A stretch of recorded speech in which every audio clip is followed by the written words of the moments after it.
भीमा रानातून सपासप वाट काढत चालला होता. खूप रात्र झाली होती आणि त्यात अमावस्या समोरचं काही दिसेनासं होतं. त्यात भर म्हणून की काय जोरदार पाऊस चालू होता. चिखलातून काट्याकुट्यातून चालत होता. आपल्या पायाला होणाऱ्या जखमाची जाणीव देखील त्याला होत नव्हती. त्याचं एकच ध्येय होतं, लवकरात लवकर आपलं घर गाठायचं. त्याच्या चेहऱ्यावर कसली तरी भीती स्पष्ट दिसत होती.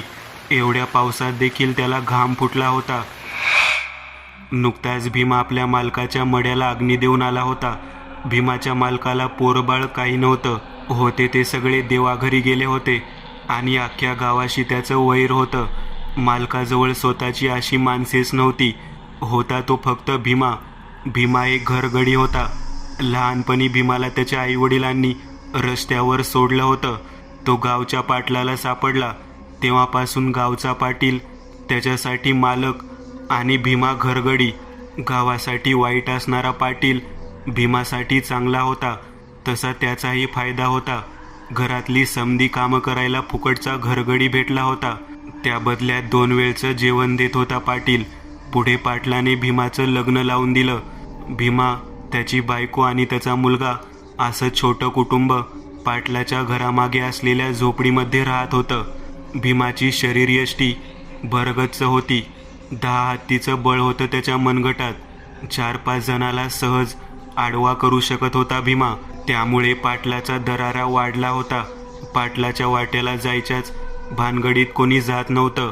तो पाटलाच्या सावलीप्रमाणे त्यांच्या सोबत असायचा. गावचा पाटील देखील रुबाबात असायचा. पाटलाकडे बक्कळ पैसा होता, पण त्याचा उपभोग घेणारा असं कोण नव्हतं. पाटलाची बायको नेहमी आजारी असायची आणि पाटलाला एक पोरगं होतं, ते पण येडं होतं. त्यामुळे पाटील नेहमी दुःखी असायचा. असं म्हणतात, पाटील पहिला खूप सुखात होता. त्याचं पोरगंही चांगलं होतं. पण गावातील माणसं म्हणतात की पाटलाने खवीस आणल्यापासून त्याच्या घरामध्ये पैसा आला, पण घराची दुर्दशा झाली. भीमा आता धापा टाकत पाटलाच्या रानाजवळ आला. एव्हाना तो पूर्ण चिखलाने माखला होता. त्याची नजर त्या पिंपळाच्या झाडावर गेली. ते झाड अतिशय भयावह दिसत होतं. त्याने घाबरून नजर पटकन खाली केली. त्याला त्याच्या मालकाने सांगितलेले शब्द आठवले, काहीही झालं तरी अमावस्येला ह्या झाडाजवळ जायचं नाही. त्याच्या पायाची थरथर वाढत चालली होती. कधी एकदा घरी पोहोचतोय असं झालेलं. त्याला आठवलं, दर अमावस्येला तो आणि त्याचा मालक मारलेलं बोकड घेऊन ह्या रानात येत होतं. मालक त्याला रानाच्या वेशीवर उभा करून त्या पिंपळाच्या झाडाजवळ जात होता आणि काहीतरी पुटपुटत ते बोकड तिथेच ठेवून येत होते. दुसऱ्या दिवशी त्या बोकडाची हाडच त्या झाडाजवळ दिसत होती. काहीही झालं तरी रानाच्या वेशीच्या आत यायचं नाही, अशी मालकाने भीमाला तंबी दिली होती आणि कुणाला सांगायचं पण नाही असा दम दिला होता.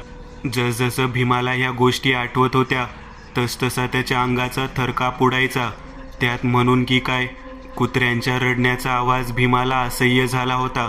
देवाचं नाव पुटपुटत भीमा लगबगीने वाट तुडवत होता.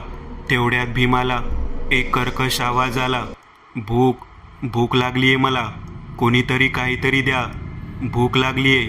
आवाज ऐकताच भीमा एका जागी स्तब्ध झाला. घाबरून त्याने मागे वळून बघितलं. आवाज पिंपळाच्या झाडापासून येत होता. कोण आहे? कोणीतरी खायला द्या, खूप भूक लागली आहे, भूक, अशी परत किंकाळी आली. आता मात्र भीमाची वाचाच गेली. काय करावं ते कळतच नव्हतं. कोण आहे तिकडे? भीमा घाबरत पिंपळाच्या झाडाकडे बघत बोलला, मी खवीस, इकडे ये, भूक लागलीये मला. पिंपळाच्या झाडापासून जोरात किंकाळी आली.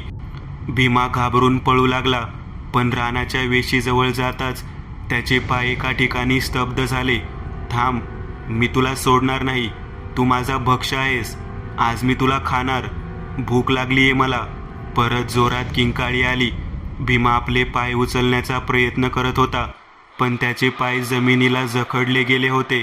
त्याला भास होत होता की कोणीतरी त्याला परत मागे खेचत आहे. आता मात्र भीमाची सगळी शक्ती गळाली. 10 हत्तीचं बळ असलेला माणूस ढसाढसा रडू लागला, मला सोड, म्या काय केले तुझं, मला सोड, माझी बायका पोरं आहे ती, मी गरीब माणूस आहे, सोड मला. भीमा पिंपळाच्या झाडाकडे पाहून विनवणी करू लागला. तू पळू नकोस, इकडे ये, आज तू माझा भक्ष आहेस. परत पिंपळाच्या झाडापासून किंकाळी आली. आता भीमाचे पाय त्याच्या इच्छेविरुद्ध पिंपळाच्या झाडाजवळ जाऊ लागले. भीमाला तर कळेच ना की आता काय करायचे ते. त्याला त्याच्या डोळ्यासमोर स्वतःचा मृत्यू दिसत होता. हळूहळू भीमाचे पाय पिंपळाच्या झाडाजवळ जात होते. जसजसं भीमा पिंपळाच्या झाडाजवळ येत होता तसतसा ते झाड अजून भयावह दिसत होतं. मला सोड, मी लई गरीब माणूस आहे. भीमा पुटपुटला. आता तर फक्त गुरगुरण्याचा भयावह आवाज येत होता. आतापर्यंत भीमा त्या पिंपळाच्या झाडापाशी आला होता. समोर लख्ख काळोख आणि फक्त राक्षसी हसण्याचा आवाज येऊ लागला. कोण आहेस तू आणि म्या काय केलंय तुझं? भीमा रडत रडत बोलला. म्या खवीस आहे, खवीस, आणि मला भूक लागलीये, मी तुला खाणार. परत जोरात आवाज आला. अरे पण मीच का? भीमा विनवणी करू लागला. अरे पाटलाने मला इकडं आणलंय आणि मी लई दिवस उपाशी आहे, मला भूक लागलीये. परत तोच आवाज पिंपळाच्या झाडापासून आला. भीमाच्या हळूहळू लक्षात आलं. गावातली माणसं म्हणत होती की पाटलाने खवीस आणलाय म्हणून, आणि पाटील दर अमावस्येला बोकड कापून रानात काय येत होता ते. पण पाटील मेलाय आता, तो कसा काय येईल? भीमा घाबरत घाबरत बोलला. जोरजोरात हसण्याचा आवाज येत होता. शेवटी पाटलाला त्याच्या कर्माची फळं भेटलीच. परत हसत हसत आवाज आला पिंपळाच्या झाडापासून. हे बघ, मी तुला खायला आणतो, पण तू मला सोड. भीमा स्वतःला धीर देत बोलला. तू काय आणशील माझ्यासाठी? पिंपळाच्या झाडापासून आवाज आला. हे बघ, तू मला सोड, मी थोड्या वेळात बोकड घेऊन येतो. मला माहीत आहे पाटील तुला बोकड देत होतं ते. भीमा पुटपुटला. गुरगुरण्याचा आवाज जोरात येऊ लागला. मी तुला सोडतो, पण रात्रीच्या पहिल्या प्रहरपर्यंत मला खायला घेऊन ये, आणि जर का तू नाही आणलंस तर सूर्योदयपूर्वी तुझा मृत्यू होईल. पिंपळाच्या झाडापासून आवाज आला. होय होय, मी लक्षात ठेवीन. भीमा असं बोलतच त्याच्या पायाची पकड सैल झाली आणि भीमा पळत पळत घराच्या दिशेने जाऊ लागला. मागून जोरात किंकाळी येत होती. लक्षात ठेव, पहिला प्रहर नाहीतर तुझा मृत्यू, लक्षात ठेव. जसजसा भीमा लांब जात होता तसतसा किंकाळीचा आवाज कमी होत होता. भीमा आता धापा टाकत टाकत झोपडीपर्यंत पोहोचला होता. तो कसा झोपडीपर्यंत पोहोचला त्याचं त्यालाच कळलं नाही. त्याच्या मनात एकच घुमत होतं, बोकड नाही तर मृत्यू. अंगणात आल्यावर भीमा जोरात ओरडतो. अगं ये, ऐकलंस का? बाहेर ये लवकर. भीमाचा घाबरट आवाज ऐकून त्याची बायको लक्ष्मी धावत बाहेर आली. काय झालं धनी, एवढं घाबरला का म्हणून? लक्ष्मी बोलली. तू काय बी विचारू नगस. एक काम कर, आतला सुरान आणि गोठ्यातलं बोकड घेऊन ये. अहो पण रात्रीच कशा पाहिजे सगळं? काय झालं ते सांगा तरी. घाबरट स्वरात लक्ष्मी बोलली. तुला एकदा बोललेलं कळत नाही का? जा बिगी बिगी आणि घेऊन ये समद. भीमा लक्ष्मीवर ओरडला. तसं लक्ष्मी धावत धावत घरात गेली आणि सुरा घेऊन आली. तेवढ्यात भीमाने गोठ्यातलं बोकड बाहेर घेऊन आलं. हे धरा. लक्ष्मी सुरा हातात देत भीमाला म्हणाली. भीमाने सुरा घेतला आणि बोकडाच्या गळ्यावर फिरवला. बोकड तडफडू लागलं. स्वतःच्या जीवाच्या आकांताने बोकड जोरात ओरडू लागलं. भीमाचं हे रूप बघून लक्ष्मी थरथर कापू लागली. थोड्या वेळाने बोकडाची तडफड शांत झाली. सगळीकडे भयान शांतता आणि रक्ताचा सडा पसरला होता. भीमाने ते बोकड खांद्यावर टाकलं आणि लक्ष्मीला म्हणाला. लक्षे, ध्यानात ठेव, मी रानात जाऊन येतो, तू माझ्या मागं येऊ नगस. मी येतो थोड्या वेळात. आहो पण धनी, हे काय आहे? आणि आता कुणीकडे निघालात? नका जाऊ धनी. लक्ष्मी भीमाचे पाय पकडून रडत रडत बोलली. लक्षे, मला जाऊन दे, नाहीतर तुझं कुंकू पुसल. भीमाचे हे शब्द ऐकताच लक्ष्मीने भीमाचे पाय सोडले. धनी, असं म्हणू नका, या लवकर, मी तुमची वाट बघते. लक्ष्मी भीमाच्या पाठमोऱ्या आकृतीकडे पाहू लागली. भीमा लगबगीने रानाकडे जाऊ लागला. थोड्याच वेळात भीमा त्या पिंपळाच्या झाडाजवळ पोहोचला. परत तो हसण्याचा आणि गुरगुरण्याचा आवाज येऊ लागला. आलास का? ठेवते तिकडे. पिंपळाच्या झाडापासून आवाज आला. ठेवतो, पण माझी पण एक इच्छा आहे. भीमा धीराने बोलला. बोल, काय आहे तुझी इच्छा? पिंपळाच्या झाडापासून आवाज आला. ज्याप्रमाणे तू पाटलाला मदत केलेली तशी मला पण करायची. भीमाच्या अंगातील भयाची जागा आता हव्यासाने घेतली होती. त्या बदल्यात तू मला काय देशील? परत तोच भयावह आवाज आला. त्या बदल्यात मी तुझा सांभाळ करेन. तुला दर अमावस्येला बोकड देईन. ठीक आहे, पण हाव लई वाईट असते बघ. मी तुला समद देईल, पण जर का तुझ्या भक्ष्यात खंडन आला तर तुझं लई वाईट होईल. तुला दिलेले समद मी घेऊन टाकेल. तोच कर्कश आवाज परत आला. खंडन होऊ द्यायचा नाही मी, पण मी बोललं तसं भेटलं पाहिजे समद. भीमा बोलला. तुझ्या मनासारखं होईल, तुझी भरभराट होईल आणि दुसऱ्या कुणाची वाट लागल. तो कर्कश आवाज परत आला. दुसऱ्याची वाट म्हणजे समजलं नाही. लक्षात ठेव, तुला जी वस्तू भेटेल ती दुसऱ्याची असल. सृष्टीचा नियम आहे. एखाद्याला काही भेटलं म्हणजे दुसऱ्याने काहीतरी गमावलं. तोच कर्कश आवाज आला. मला काही हे माहीत नाही. म्या जे मागल ते मला मिळायला पाहिजे बस. आणि हो, तू असा अदृश्य मी तुला कसा भेटणार आणि बघणार? भीमा बोलला. त्या झाडाच्या बुडापाशी अंगार आहे, तो लाव डोक्याला, मी दिसल. समोरून आवाज आला. भीमाने अंगारा उचलला आणि डोक्याला लावला आणि पिंपळाच्या झाडाजवळ बघितलं. तिथे एक भयावह आकृती उभी होती. तिची उंची जवळपास त्या पिंपळाच्या झाडाच्या अर्धी होती. चेहरा विद्रूप, डोळे अतिशय क्रूर दिसत होते. पायाच्या व हाताचा पंजा खूप मोठा होता. हातापायाची नखे वाढलेली होती आणि तीक्ष्ण नजरेने भीमाकडे बघत होता. भीमा काही क्षण घाबरला, पण त्याने भीती दाखवली नाही. आतापर्यंत तो कर्कश आवाज ऐकत होता, आता तर त्याने त्या खविसाचं भयावह रूप बघितलं होतं. का घाबरला का? नाही नाही, भीमा आपली भीती दडवून बोलला. बरं ठेव ते भक्ष आणि तू निघून जा, पण लक्षात ठेव, परत जाताना मागे बघायचं नाही. आणि प्रत्येक अमावस्येला मला खायला घेऊन यायचं. तुला काय पाहिजे असेल तर रात्रीच्या पहिल्या प्रहरी ह्या झाडाजवळ यायचं आणि हा अंगारा डोक्याला लावून बोलवायचं. मी येईल लगेच, पण लक्षात ठेव, भक्ष्यात खंडन होता कामा नये. खवीस बोलता बोलता हसू लागला. भीमाने त्याच्या खांद्यावरचं बोकड तिथेच ठेवलं आणि तेथून निघू लागला. मागून खविसाची जोरजोरात किंकाळी येत होती. लक्षात ठेव, मागे बघू नकोस आणि भक्ष्यात खंडन नको. भीमाची परिस्थिती पहिल्यासारखी राहिली नाही. पाटलाच्या नंतर पाटलाचा राहता वाडा भीमाला भेटला. भीमा आणि लक्ष्मी आता ऐटीत वाड्यामध्ये राहत होते. खविसाच्या मदतीने भीमाला जी गोष्ट हवी होती ती त्याला मिळत होती. भीमाचा पाटलासारखा गावात दरारा निर्माण झाला. भीमा न चुकता दर अमावस्येला बोकड घेऊन खविसाला देऊ लागला. त्यामुळे खवीस देखील खुश होता. हळूहळू दिवस जात होते. आता भीमाकडे बक्कळ पैसा, गाडी अडका, जमीन जुमला झाला होता. जसजसा भीमा श्रीमंतीच्या पायऱ्या चढत होता तसतसा भीमाचा अहंकार देखील वाढत होता.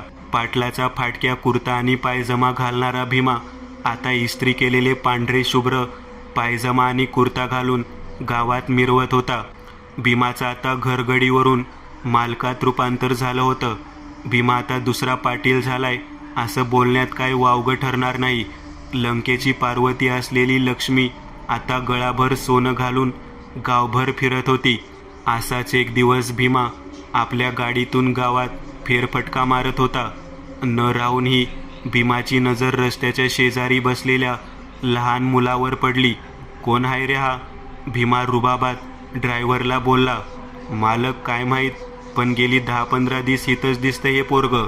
म्हणजे म्या काही समजलो नाही. आईबाप कुठे ह्या पोराचं? भीमा ड्रायव्हरला बोलला. आईबाप माहीत नाही, पण एकलाच दिसतोय. गावातल्या स्मशानात ठेवलेल्या 10व्या आणि 13व्याच्या नैवेद्यावर दिस काढते. कुणाच ठाऊ कुणाचं पोर आहे ते. एक काम कर, गाडी बाजूला घे. भीमा ड्रायव्हरला हाताचा इशारा करत बोलला. गाडी जवळ येताच बसलेलं पोरगं बिथरून उभं राहिलं. ए पोरा, इकडं का म्हणून बसलाय? भीमा गाडीतून उतरून पोराशी बोलला. साहेब, म्या काय बी केलं नाही, मला मारू नका. पोरगं थरथर कापत बोललं. घाबरू नगस, नाही मारत तुला, पण इथं का बसला एकला भर उन्हात? भीमा पोराला धीर देत बोलला. काय नाही साहेब, मी आणि माझा बा लांबून आलोय. पोरग भीमाला बोलला. अरे पण तुझा बा कुठं आहे? भीमाने विचारलं. माझा बा म्हणाला, तू इथंच थांब, मी काहीतरी खायला घेऊन येतो म्हणून, पण लय दिवस झाला आलाच नाही. पोरग रडत रडत बोलत होता. साहेब, गेल्या 10-12 दिवसापूर्वी नदीत एका माणसानं जीव दिलेला. ड्रायव्हर भीमाला बोलला. तुला काही कळतं की नाही? लहान पोरासमोर काय बोलायचं ते?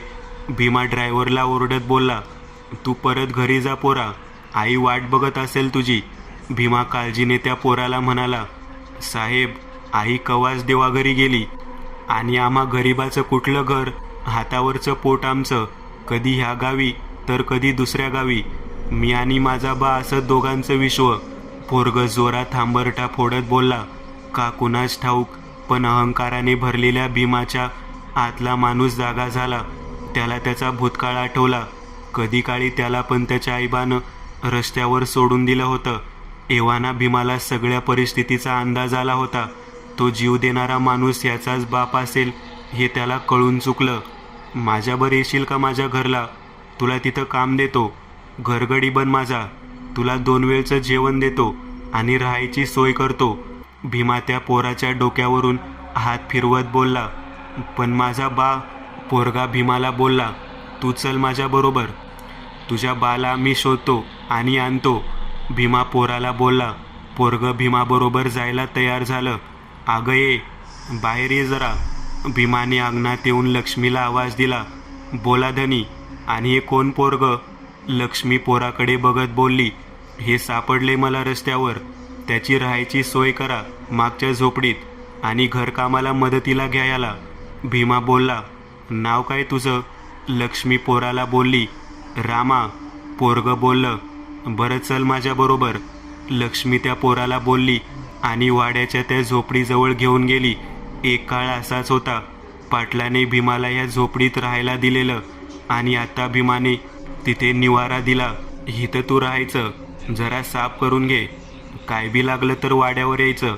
उद्यापासून मला घरकामाला मदत करायला यायचं. लक्ष्मी रामाला झोपडी उघडत सांगत होती. बरं मालकीन. रामा बोलला. काय खाल्लंय का? लक्ष्मीने विचारलं. नाही. रामा खाली मान घालून बोलला. बरं मी आणते, तोवर तू पसारावर. असं बोलून लक्ष्मी जेवण आणायला गेली. दिवसामागून दिवस जात होते. भीमा दिमाखात वावरत होता. गावातली माणसे आता भीमावर जळायला लागली होती. एकदा भीमा असाच रानात गेला होता. ऊस तोडणीचे दिवस होते. हे गण्या, पाणी आण जरा. भीमाने रानातल्या गड्याला हाक मारली. आलो आलो मालक. गण्या तांब्याभर पाणी घेऊन आला. गण्या, अजून किस्ता ऊस बाकी आहे. भीमा रानात नजर टाकत गण्याला बोलला. वाईच आहे बघा, होईल सांच्या पारी. गण्या भीमाच्या पायापाशी बसत बोलला. तेवढ्यात भीमाची नजर अचानक एका जागी थांबली. एक सुंदर बाई रानात ऊस तोडत होती. तिची पाठमोरी आकृती बघून भीमा सुन्न झाला. तिच्या केसाची वेणी तिच्या गोऱ्या पानपाठीवर वाऱ्यावर जुळत होती. तिचा कमनीय बांधा बघून भीमाच्या तोंडातून पाणी सुटू लागलं. भीमाने उभ्या आयुष्यात एवढी सुंदर बाई बघितली नव्हती.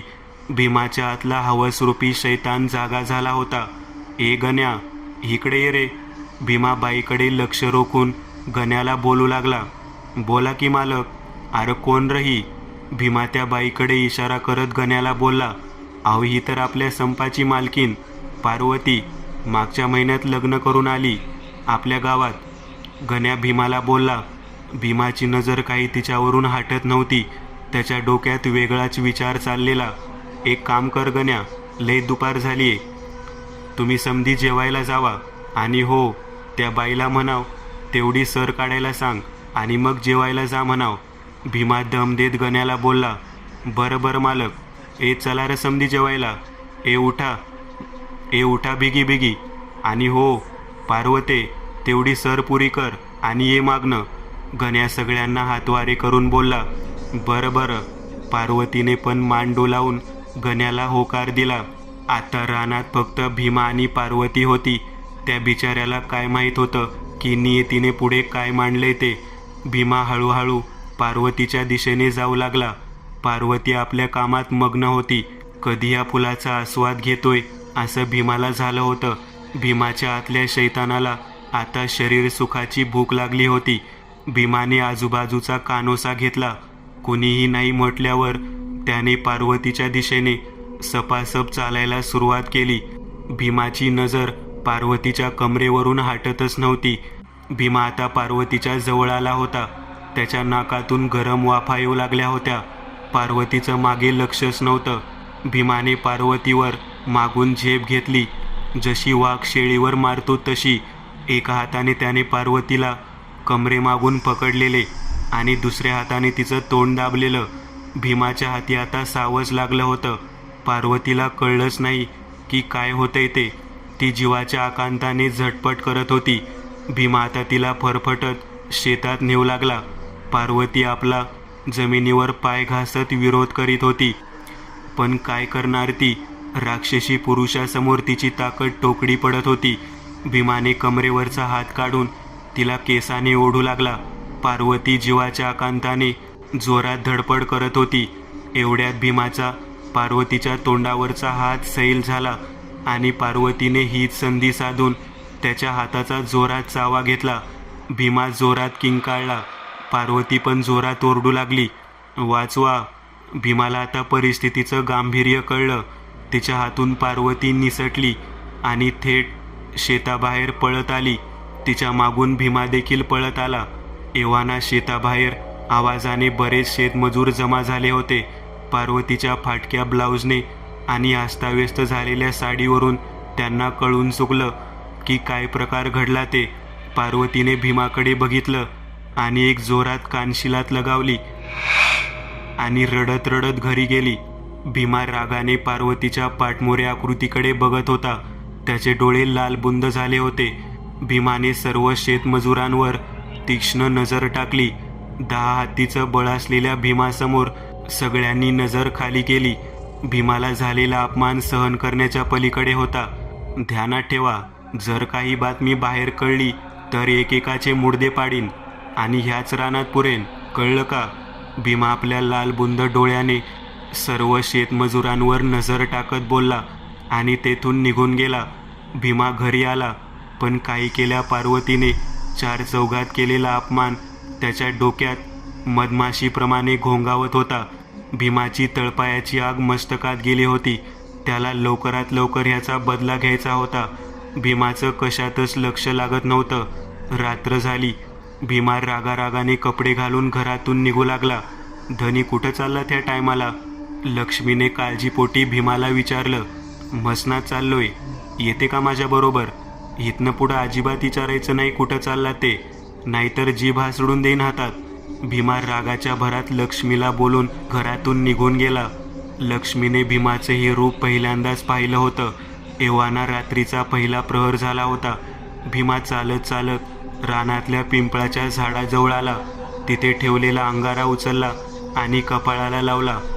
खवीस, कुठे तू? लवकर ये. भीमाने पिंपळाच्या झाडाच्या आजूबाजूला नजर टाकली, पण खवीस कुठे दिसला नाही. खवीस, मी भीमा, लवकर ये.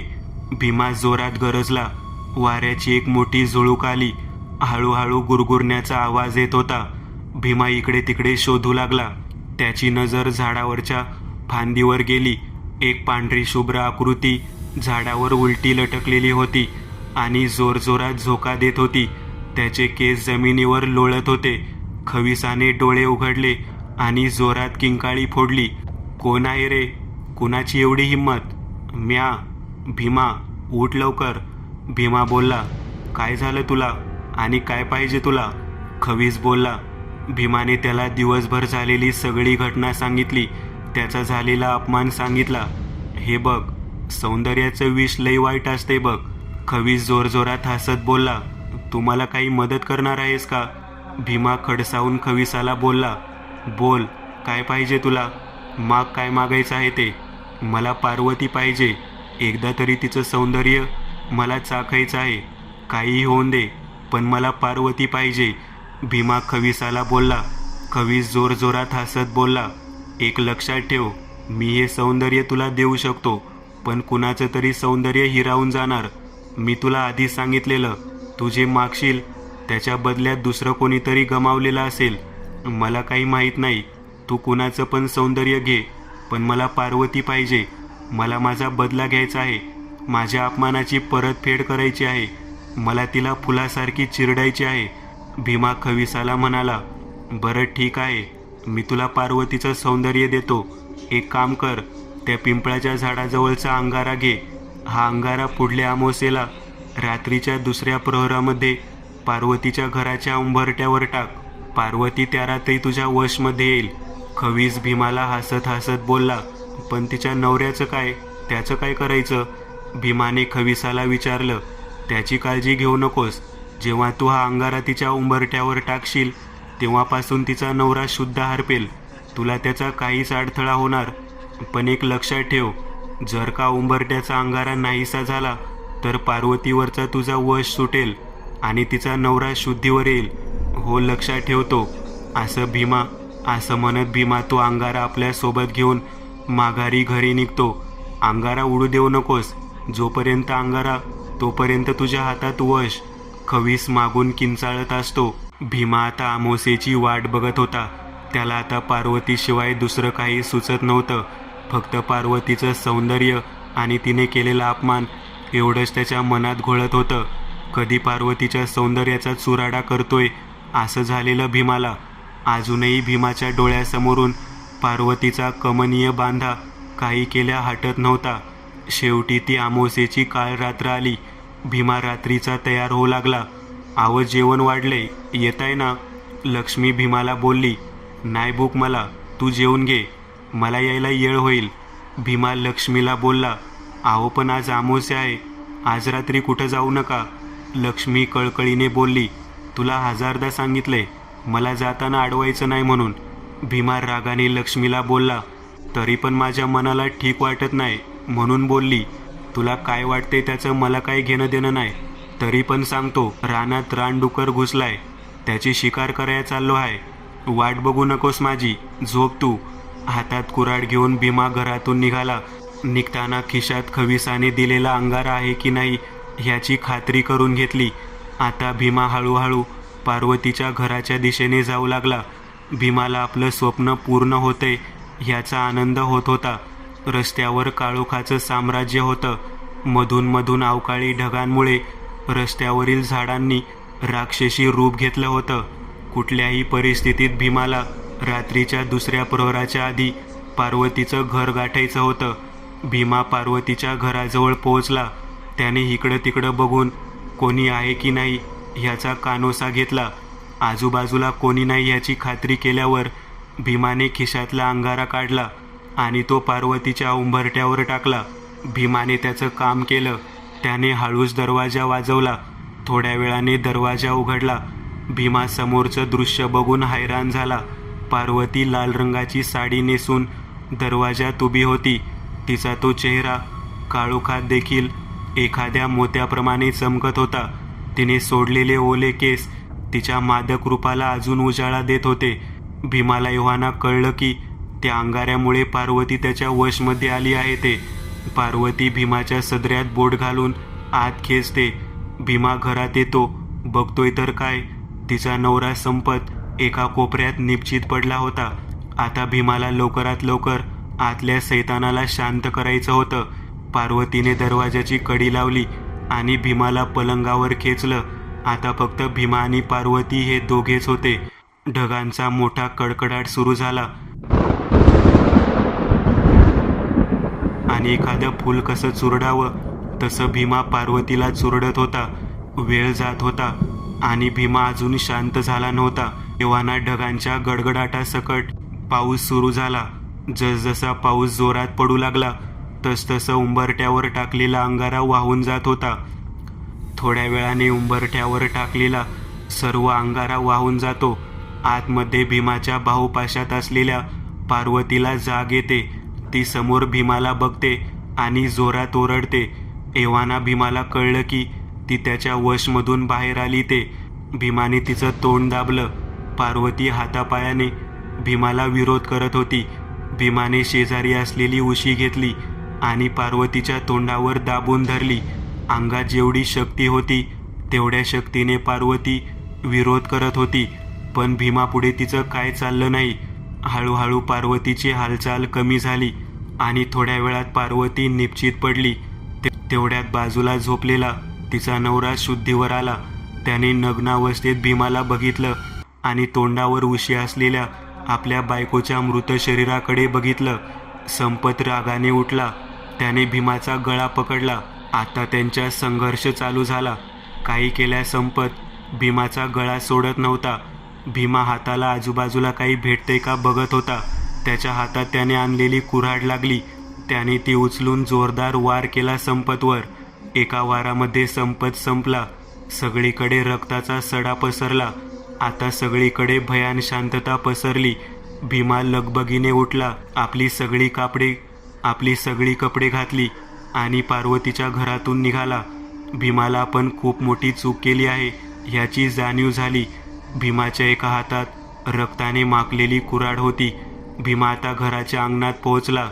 लक्ष्मी बाहेर ये. भीमा लक्ष्मीवर गरजला. लक्ष्मी धावत धावत बाहेर आली. समोरचं दृश्य बघून लक्ष्मीचे पाय लटलट कापायला लागले. तिने भीमाच्या चेहऱ्यावर झालेल्या खुणा आणि एका हातात रक्ताने माखलेली कुऱ्हाड बघितली. तिच्या जीवाची धगधग वाढू लागली. काय झालं धनी? एवढं कसं लागलं तुम्हाला? आणि कुऱ्हाड रक्ताने माखली आहे. लक्ष्मी घाबरत भीमाला विचारते. काय नाही, रानात डुकरानं माझ्यावर हल्ला केला त्यामुळे जखमा झाल्यात आणि या कुऱ्हाडीनं मारलं त्या डुकराला.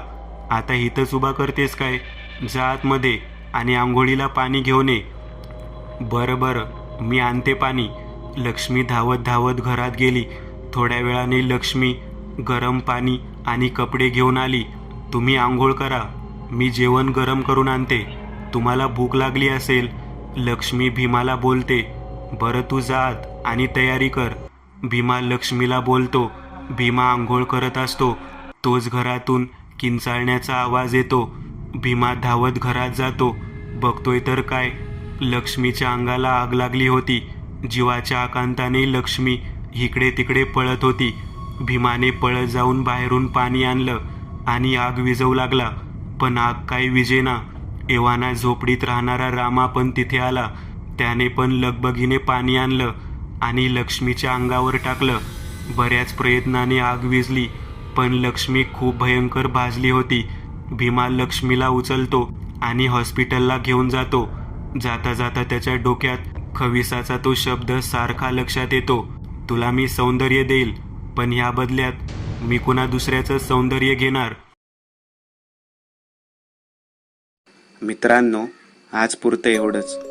तुम्हाला जर काही गोष्ट आवडली असेल तर नक्की लाईक करा. तुमच्यापैकी बरेचसे जण व्हिडिओ लाईक न करताच पळून जातात. पण हा जर व्हिडिओ तुम्ही लाईक केला तर मला जरा बरं वाटेल आणि असेच भारी भारी व्हिडिओ बनवायची माझ्यात एनर्जी येईल. त्यामुळे नक्की लाईक करा. आणि अजूनही कोणी या चॅनलला सबस्क्राईब केलेलं नसाल तर लगेच सबस्क्राईब करून टाका. आणि बाजूची घंटी ती मात्र दाबायला विसरू नका. देवाची घंटी आहे ती. चला तर मग पुन्हा भेटूया अशीच एक आगळी वेगळी गोष्ट घेऊन पुढच्या